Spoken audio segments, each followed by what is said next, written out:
السلام علیکم ورحمۃ اللہ وبرکاتہ نحمده ونصلي ونسلم على رسوله الكريم اما بعد اعوذ باللہ من الشیطان الرجیم بسم اللہ الرحمن الرحیم سبحان الذي اسرى بعبده ليلا من المسجد الحرام الى المسجد الاقصى صدق اللہ العظیم۔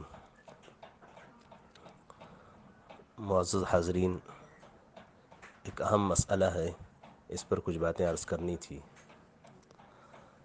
اس رجب کے مہینے میں 27 رجب کو شب معراج کے تعلق سے مشہور یہ ہے کہ اس رات میں اللہ کے نبی حضرت محمد رسول اللہ صلی اللہ علیہ وسلم معراج پر تشریف لے گئے، اللہ سے ملاقات ہوئی، آسمانوں کی سیر ہوئی اور جنت و جہنم کو دیکھ کر حضور تشریف لائے۔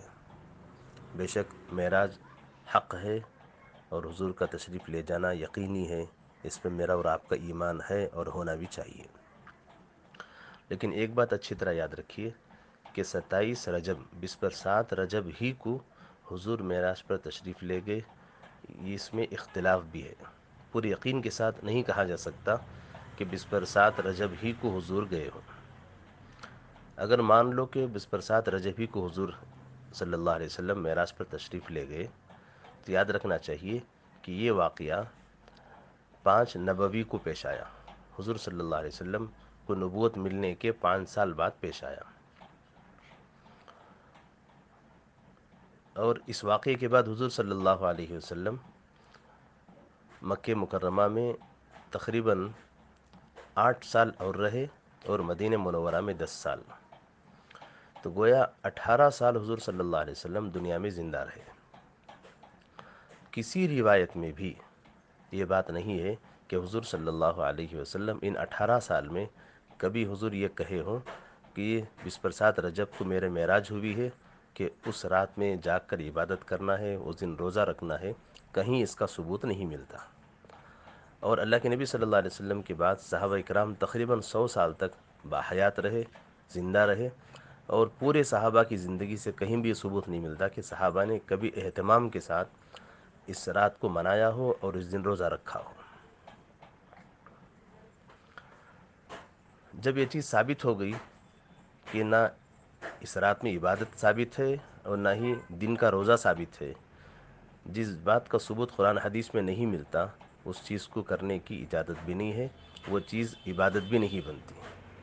لیکن ایک بات یاد رکھیے کہ شب معراج یہ حضور کے ساتھ خاص ہے، امت کو اس رات سے کوئی تعلق نہیں ہے۔